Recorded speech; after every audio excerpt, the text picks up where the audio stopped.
오늘 말씀은 누가복음 19장 1절에서 10절입니다. 경제에서 사용되는 용어 중에 자원의 저주라는 말이 있습니다. 풍부한 천연 자원을 보유한 나라들이 그 자원을 힘입어 경제 성장을 달성하는 데 유리한 상황이죠. 그러나 풍부한 자원을 보유한 많은 나라들이 경제 달성에 실패했다는 것입니다. 오히려 빈약한 천연 자원을 보유하고 있는 한국, 일본, 대만 등이 높은 성장률을 보이고 있습니다. 그러니까 최적의 좋은 환경을 가지고 있다 해서 다 성장하는 것이 아니라는 말이죠. 오히려 그것이 성장의 발목을 잡을 수 있다는 것입니다. 인생도 그렇습니다. 완벽하게 갖추었다고 해서 인생이 다 성공하는 것은 아닙니다. 그 가지고 있는 재능 때문에 망하는 경우도 종종 있습니다. 다윗의 지략가였던 아이도벨은 제갈공명과 같은 탁월한 지혜의 소유자이죠. 그의 지혜가 어찌나 탁월했든지 그의 말은 곧 하나님의 말씀과 같은 신뢰를 얻었다고 하고 있습니다.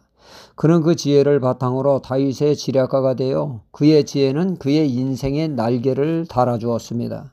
하지만 그 지혜를 잘못 사용함으로 그는 자원의 저주의 늪에 빠져들게 되죠. 그는 다윗 왕을 대적하는 압살롬 왕자의 편에 가담하여 반역하게 됩니다. 그로 인해 결과 그는 스스로 자멸하는 최악의 상황을 맞이하게 되었죠. 그 지혜가 그를 사망으로 몰았던 것입니다. 하나님이 주신 재능과 은사가 얼마나 귀합니까? 그러나 그것을 잘못 사용할 때 오히려 그 인생이 독이 될 수 있다는 얘기죠. 삼손은 태어나면서부터 성령 충만함을 힘입은 남다른 은혜를 덧입었으나 정욕적인 삶을 떠나지 않고 그것을 즐기다가 블레셋 적에 붙들려 두 눈이 뽑히고 가진 조롱을 당하지 않았습니까? 압살롬 또한 팔방미인입니다. 뭐 하나 꿀릴 것이 없는 사람이죠. 그의 그 잘남이 그의 인생의 망초를 들게 하는데 한몫 단단히 했음을 알 수가 있습니다. 그러니까 그 사람의 장점이 오히려 독이 될 수 있다는 얘기죠. 우리의 인생의 부족함이 우리의 인생을 성장시키며 신앙 또한 은혜의 자리로 인도할 수 있습니다. 고로 약점을 늘 부정적으로만 볼 것은 아닙니다. 오늘 말씀에 삭개오가 이를 잘 대변하고 있죠. 그의 소원은 예수님을 먼 발치에서라도 한 번 배우는 것입니다. 안타깝게도 그는 키가 지나치게 작았죠. 그의 신체적인 핸디캡으로 먼 발치에서 주님 배우는 것도 불가능했습니다. 아무리 까치발을 방방 떠도 앞사람의 뒤통수만 보입니다. 이에 그는 부모님 왜 나를 이렇게 낳으셨나요? 탓을 하지 않았죠. 낙심하거나 좌절하지 않았습니다. 그는 그의 약점 때문에 의기소침해하지 않고 기죽지 않았다는 얘기입니다. 자신의 약점을 돌파할 수 있는 것을 찾게 됐습니다. 포기하지 않는 그의 눈에 들어오는 것이 있었으니 길 옆에 제법 큰 뽕나무였습니다.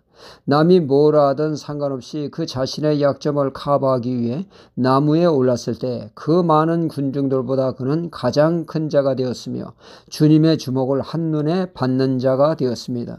주님은 이렇듯 포기하지 않는 자를 기뻐하십니다. 요한복음 5장에 보면 베데스다 목가에 많은 불치의 환자들이 인산인해를 이루고 있었습니다. 그곳에는 전설 같은 이야기가 있었는데 천사가 물을 동할 때 제일 먼저 물에 뛰어드는 자는 그 어떤 병에 상관없이 치유받는다는 것이었습니다. 그래서 환자들은 지푸라기 잡는다는 심정으로 너도나도 모였던 것이죠. 그 중에 38년 된 환자가 있었습니다.